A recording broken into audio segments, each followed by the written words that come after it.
here we are again with community storytelling. I'm Lissa Kreisler. Thank you for being with us. I have such a very special guest right now, and I can't wait for you to meet her. Rabbi Leslie Alexander. Thank you for having me here. I don't think this is going to sound terrible of me because I am Jewish, so I think I can get away with this. I have never been sitting with a female rabbi before. Well, it's really funny that you say that, because when I started in the rabbinate more than 30 years ago, and people had a little bit of difficulty with women as rabbis, yes, what I would say to them is, you know what, I've never had an experience of women as rabbis either. It's new for me too, and at that time it was. So what even made you become a rabbi? That's a really good question. My dad, who just died a year ago, was a rabbi in the San Francisco Bay Area. Starting in Walnut Creek and then in San Francisco. And my mother was always a very active, independent, professional woman. And so I really decided that I wanted to do something Jewish that also had an educational part to it and a counseling part to it. And I decided I wanted to be a rabbi. Perfect. And then my father gently broke the news to me. Look, you can be whatever you want, but just want to tell you there are no women in the rabbinate yet. Don't you love when the but comes? There's the but. But, well, you know, my brother is a rabbi, no congregation. He was a chaplain in the military for a very long time, and I don't think you have a congregation anymore, or do you? Well, I guess for the last 3 awful. weeks. Okay. So you're retired? I just retired Good for at you. the beginning of August from Congregation Beth David, where I served. So what's the Jewish population like in Los Gatos? I think that we have quite a large Jewish population in this area. The whole South Bay has about 50,000 Jews in it, but we tend to kind of get lost amongst the crowds.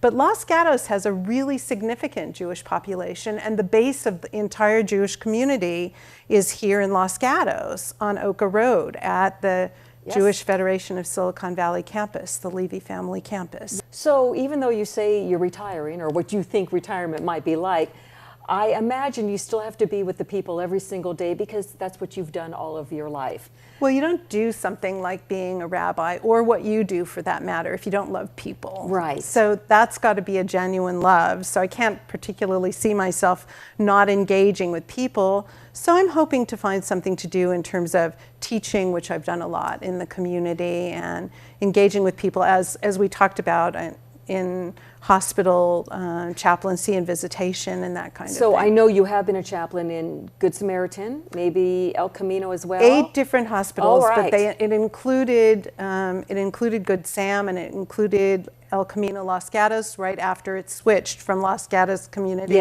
Hospital. Yes, and I'm guessing there were times you got more out of it than you gave. As much as you gave, you walked away and said, wow, I just met the most inspirational person. There were funny people and inspirational people. In some of the things I heard, I absolutely couldn't share because it was details of their very private lives. Yes. And I would sit there with people who were nearing the end of life, in their 90s, and they would tell me these wild stories about all their exploits. And it was all I could do not to sit there with my mouth agape.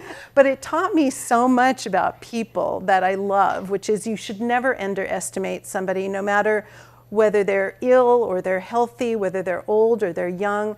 Everybody has these amazing stories to tell about their lives. You know, it's funny.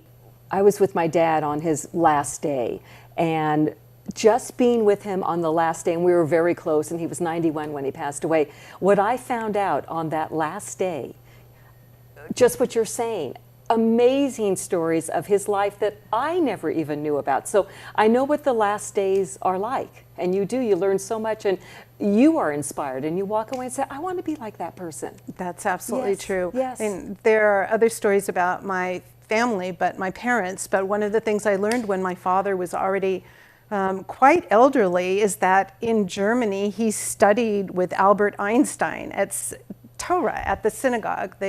studied Bible with Albert Einstein. And when he told me that, I went, oh, come on, Dad, you're telling me a story. He was a great storyteller as well. So I must find out about your parents. So your mom was from Germany as well? No, my mom's from Austria, and my father is from Germany, and they had to flee the Holocaust in their communities.